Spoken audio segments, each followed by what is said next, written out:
जी, अस्सलाम वालेकुम। उम्मीद है कि आप तमाम दोस्त खैरियत से होंगे। देखिए, डॉलर के हवाले से चाहे मंगवाइयाँ जो हैं वो अभी भी जारी हैं कि डॉलर की प्राइस जो है वो पता नहीं कितना ऊपर जा सकती है, डॉलर मज़ीद महँगा हो जाएगा।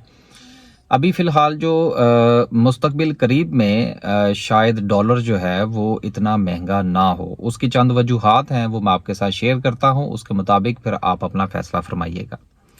डॉलर जो है 220-225 के दरमियान घूमता रहा इंटरबैंक के अंदर, और ओपन मार्केट में प्राइस जो है वो 260 के करीब थी। ग्रे मार्केट में हालात उससे मुख्तलिफ थे। इस वजह से जो मार्केट के अंदर जो गैर यकीनी की सूरत हाल थी, उसकी वजह से जो ओवरसीज़ पाकिस्तानी हैं वो भी मुल्क में पैसा नहीं भेज रहे थे। क्योंकि मैं भी एक ओवरसीज़ पाकिस्तानी हूँ, मैं शायद इन चीज़ों को ज़्यादा बेहतर जो है वो समझ सकता हूँ एज़ कम्पेयर टू उन लोगों के जो कि पाकिस्तान में रहते हैं। हम जब वहाँ से डॉलर भेजते हैं तो हमें इंटरबैंक के अंदर रेट बहुत कम मिल रहा था।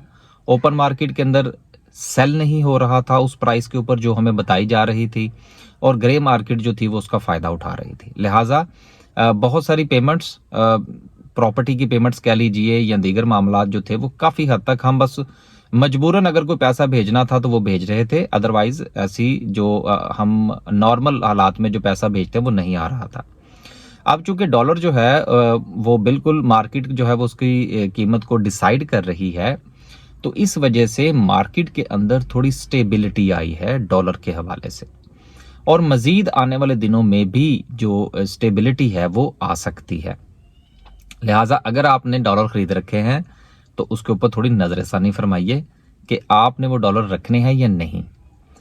अब आगे जो आने वाले दिन हैं जिसमें जो डॉलर की प्राइस जो है वो चूंकि इस वक्त रिकैलकुलेट हो चुकी है। अब ओवरसीज पाकिस्तानी जो हैं उनको भी अच्छा रेट मिल रहा है, वो अपनी पेमेंट्स जो है वो पाकिस्तान में आहिस्ता आहिस्ता करना शुरू हो चुके हैं। दूसरी बात ये है कि जो हमारा एक्सपोर्टर था जिसने डॉलर अपने जो है वो बाहर रोक रखे थे और पेमेंट्स उसने वो यहाँ पाकिस्तान में वसूल नहीं की थी, चूंकि उसने बहुत सारी अपनी जो पेमेंट्स जो उन्होंने इंपोर्ट करनी होती हैं उनकी पेमेंट भी उन्होंने वहीं से की, जो कि पहले स्टेट बैंक की तरफ से इजाज़त नहीं थी।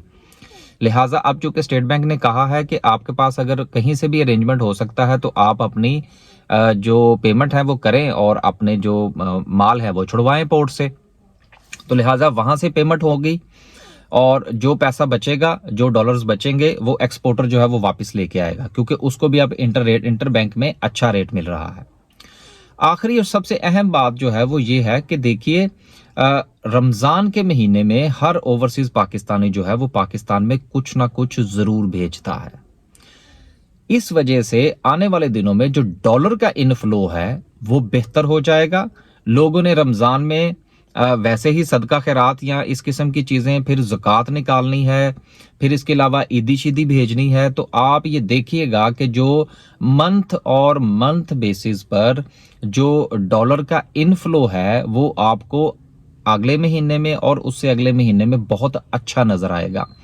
इस वजह से जब इनफ्लो थोड़ा बेहतर होगा, ये मैं पेमेंट्स की तरफ नहीं जा रहा, वो जो भी पेमेंट्स करनी है या आईएमएफ का मुआहदा है, वो एक अलग चीज है। लेकिन ये जो जमीनी हकाइक हैं, जो मोटी मोटी बातें हैं, वो ये हैं कि डॉलर का इनफ्लो आने वाले दिनों में मैं बेहतर होता हुआ देख रहा हूं। लिहाजा अगर आपके पास डॉलर हैं तो मेरा ही जाती तौर पर यह समझता हूं कि 270 275 के दरमियान अगर आपको कोई अच्छा मौका मिलता है, या ओपन मार्केट में थोड़ा प्रेशर आता है और मार्केट जो है वो आपको एक अच्छा रेट ऑफर करती है, तो ये एक अच्छा मौका होगा कि आपके पास इस वक्त जो मौजूद डॉलर्स हैं वो बेच दें। क्योंकि जैसे ही ये आहिस्ता आहिस्ता हम जो है वो ईद के करीब जाते चले जाएंगे, डॉलर का इनफ्लो बेहतर होगा और डॉलर की प्राइस जो है वो नीचे आने के काफी चांसेस हैं। हाँ, जब ईद गुजर जाए तो फिर जो है वो आप इस चीज के ऊपर दोबारा नजरसानी फरमा लीजिएगा।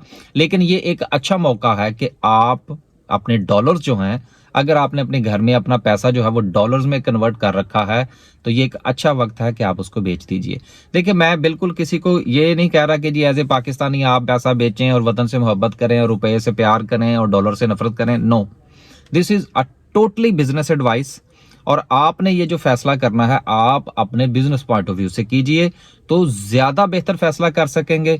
और आने वाले दिनों में जब आपके पास जेब में पैसे मौजूद होंगे तो आप डॉलर दोबारा से बाय कर लीजिएगा। फैसला आपका, अपना होना चाहिए। अल्लाह हाफ़िज़।